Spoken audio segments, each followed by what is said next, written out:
We continue to look at the case of Assata Shakur, a legendary figure within both first the Black Panther Party and then the Black Liberation Army. On Thursday, she became the first woman ever to make the FBI's most wanted terrorist list. In addition, the FBI and the state of New Jersey doubled the reward for her capture to $2 million. To talk about her case, we are joined by two people. Here in New York, Lennox Hinds, Assata Shakur's longtime attorney. He's represented her since 1973. He's a professor of criminal justice at Rutgers University. And in Chicago, we're joined by the world-renowned author, activist, scholar Angela Davis, also a professor at University of California, Santa Cruz. And she is the subject of a recent film, Free Angela and All Political Prisoners. Angela Davis and Lennox Hinds both wrote forewords to the book Assata, an autobiography. We invited the FBI to join us on today's program, but they did not respond to our request. I wanted to start with you, Lennox Hinds. The significance of Assata Shakur being put on the FBI's terrorist list, the first woman ever to be added to the most wanted list. My view on this is that this is a disingenuous act on the part of, driven by the state of New Jersey, and particularly the state police. As you know, for decades, the state police have wanted and demanded that the Cuban government extradite Assata Shakur to the United States. There is no extradition policy between Cuba and the United States. Just to deal with this in context, the Cuban government, pursuant to international law, that is particularly the Refugee Convention, have granted Assata Shakur political asylum. Now, what is the basis for that? It is if an individual has a well-grounded fear that if they return to the country from which they left, they would either be persecuted or prosecuted based upon their political beliefs and their race or religion. Now, this is not a new concept. There have been numerous individuals who have left the United States and went to foreign countries, allies of the United States, where those countries have refused to extradite them. France, for example, in the 1970s, there were Black Panthers who hijacked planes and went to France. Now, both France and the United States have extradition treaties. Not only that, France signed the 1963 Tokyo Convention, the 1970 Hague Convention, and the 1973 Montreal Convention with the United States.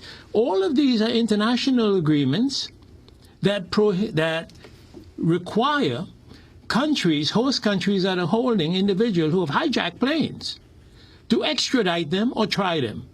France, after conducting their own independent review of these Black Panthers, refused to extradite them to the United States based upon France's assessment that if they would be returned, they would be subject to political and racial repression. So I say that the Cubans' position is well grounded in international law. Now, why today is Assata Shakur now being branded a terrorist? If we look at the definition of terrorism, what is it? It is the use or the threat of use of force against the civilian population to achieve political ends. What happened in the case of Assata Shakur? You have heard in her own words, this woman was a political activist. She was targeted by whom? J. Edgar Hoover and the FBI in a program that was called COINTELPRO. That program was unveiled by whom?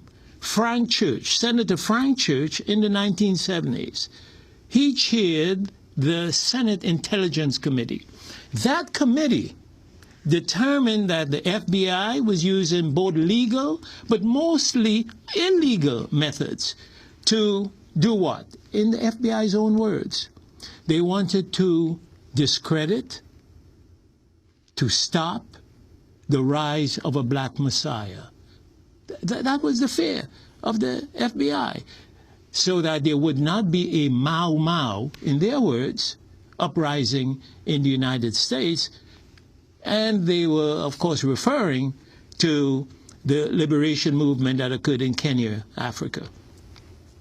Now, the FBI carried out a campaign where targeting not only the Black Panther Party. They targeted SCLC, they targeted Martin Luther King, they targeted Harry Belafonte, they targeted Eartha Kitt, they targeted anyone who supported the struggle for civil rights that they considered to be dangerous. It is in that context we need to look at what happened on the New Jersey Turnpike in 1973. What they call Joanne Chesimard, what we know as Assata Shakur, she was targeted by the FBI, stopped, and the allegation that she was a cold-blooded killer is not supported by any of the forensic evidence. If we look at the trial, we'll find that she was victimized. She was shot. She was shot in the back. The bullet exited and broke the clavicle in her shoulder. She could not raise a gun. She could not raise her hand to shoot.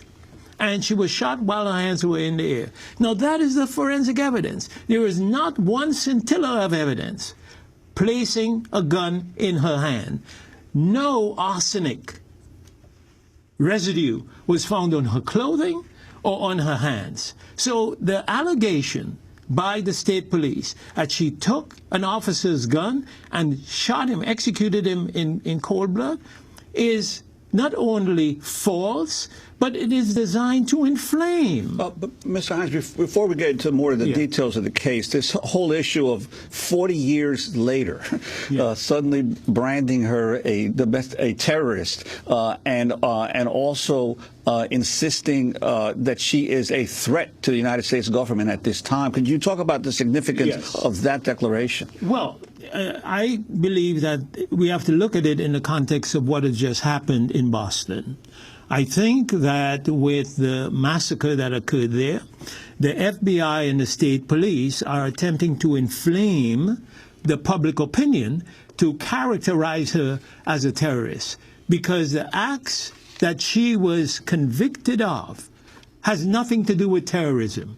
The acts that she was convicted of, if you look at the evidence, she was convicted of aiding and abetting, and therefore was present during the shootout. The FBI and the state police's theory was that Sundiata Acoli shot Officer Foster. That was their theory during his trial. One of the people in the car with her. One of the people in the car. Let me read the FBI press release, and you can respond to how they describe it. And we want to bring Angela Davis in as well. This was their press release yesterday describing the May 2nd, 1973 shooting. They said, on May 2nd, 1973, Chesimard and a pair of accomplices were stopped by two troopers for a motor vehicle violation on the New Jersey Turnpike. At the time, Chesimard, a member of the violent revolutionary activist organization known as the Black Liberation Army, was wanted for involvement in several felonies, including bank robbery. Chesimard and her accomplices opened fire on the troopers. One officer was wounded. His partner, Trooper Forster, was shot and killed at point-blank range. One of Chesimard's accomplices was killed in the shootout. The other was arrested and remains in jail. Chesimard fled but was apprehended. That's their statement yesterday. Right. Also in this statement that I read, the superintendent of state police claimed that Assata Shakur took the officer Foster's weapon and shot him while he was on the ground. There is not one scintilla of evidence at the trial attesting to that. in fact, as I was saying before, she was incapable of lifting her hands, much less firing a weapon. Now, you ask, what is the reason for this allegation at this time? We have to remember that 10 years ago, a little over 10 years ago, the then governor of the state of New Jersey, former governor, Christie Whitman, she had issued and posted a $1 million bounty for Assata Shakur. Today it has been doubled, but we believe that putting Assata Shakur on the FBI's 10 most wanted list is designed to inflame the public and to characterize her as a terrorist when none of the acts alleged relates to terrorism. In fact, of all of the charges that have been leveled against her in New York, case after case, she was acquitted or the charges were dismissed. There was insufficient evidence to support any of the charges. Well, let's just, in 1971, armed robbery case was dismissed. 1971, she was acquitted of bank robbery. 1972, hung jury. 1972, kidnap of drug dealer, acquitted. And then several other cases dismissed. Angela Davis, you're in Chicago right now to give a major address tonight at the University of Chicago. Can you talk about this news of Joanne Chesimard, Assata Shakur, now being put on the top 10 wanted terrorist list, the first woman ever to be put on this list? Well, first of all, it was a major shock to hear that Assata Shakur has become the first woman to be added to the FBI's most wanted terrorist list. And then to learn that they're adding another $1 million to the reward, the bounty, really.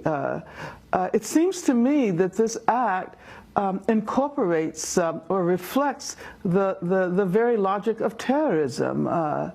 I can't help but think that it's designed to frighten people who are involved in struggles today. 40 years ago seems as if it were a long time ago, 4 decades. However, in the 21st century, at the beginning of the 21st century, we're still fighting around the very same issues: police violence, healthcare, education, people in prison, and so forth. So I see this as an attack not so much on Assata herself, although of course she deserves to be brought home. She deserves to be able to live out her life with justice and peace. It was wonderful that you allowed people through this program to hear Assata's words, because 40 years later, people really don't know the details of the case and are not aware of the extent to which she was targeted by the FBI, by the COINTELPRO program, as Lennox pointed out.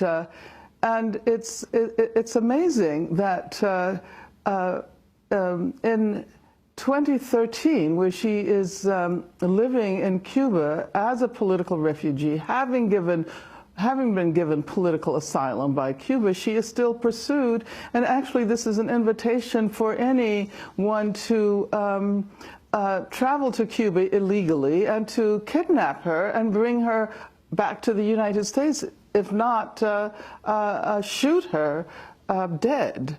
This is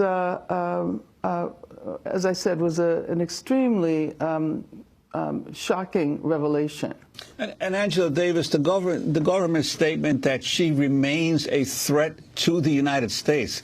The implication being that she's somehow still trying to organize attacks on the country. It really is mind-boggling. It's one thing to say we have a case here of someone who's still wanted. It's another thing to say that they're still a threat to the United States when there's been no indication over the last 30, 40 years that Assata Shakur has been involved in any type of movements or organizations directed against the United States government.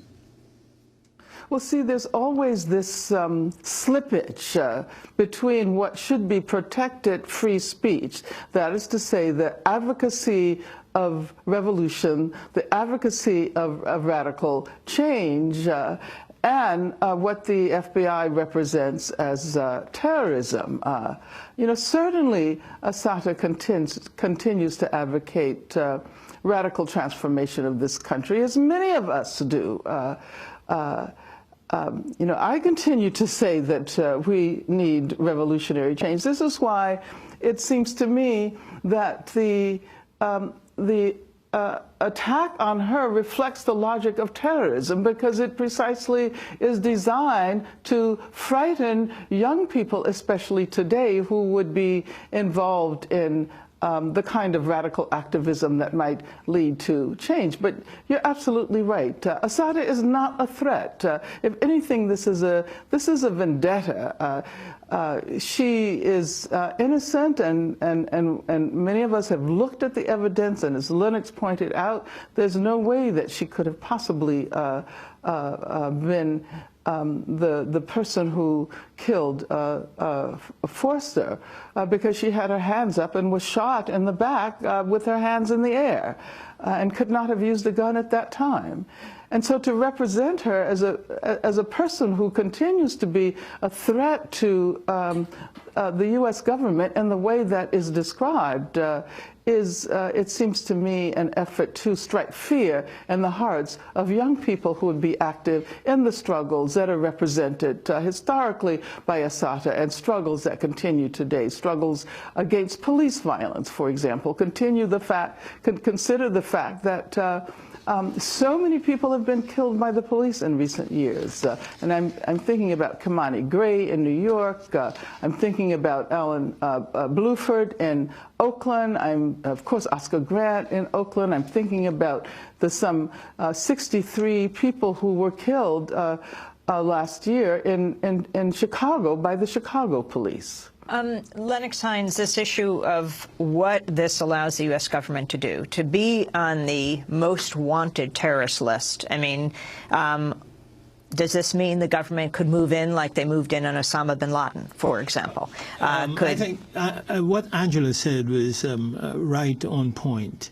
It is an open invitation, not only with respect to the United States government, but for anyone in Cuba or elsewhere to become a vigilante, to go there and to not only apprehend and bring her back, or to kill her.